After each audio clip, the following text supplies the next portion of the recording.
Kisah teladan.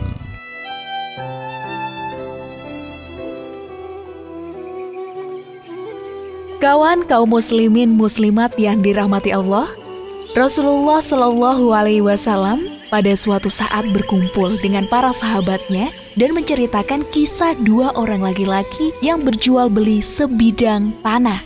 Dua orang itu setelah bermusyawarah dan bersepakat tentang harga yang sudah ditentukan, si pembeli langsung menyerahkan uang kepada si penjual. Lalu pada suatu hari, tanah itu oleh si pembeli digali untuk dibuat sumur dan didirikan bangunan. Ternyata di dalam tanah yang digali itu ditemukan sebuah peti besar berisi emas terpendam di dalamnya.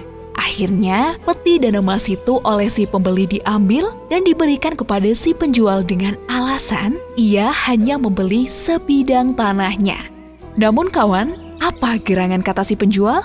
Si penjual mengatakan, "Tidak wahai saudaraku, emas ini sudah jadi milikmu karena kamu sudah membeli tanah yang aku jual ini."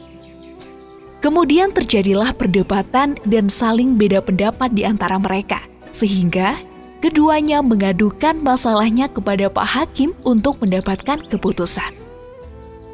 Setelah terjadi dialog antara mereka berdua dengan Pak Hakim, dengan gampang saja Pak Hakim memutuskan perkara itu. Namun, sebelum Pak Hakim memberikan keputusan tentang siapa yang harus dimenangkan, maka dipanggillah kedua orang itu untuk menghadap kepada Pak Hakim lagi.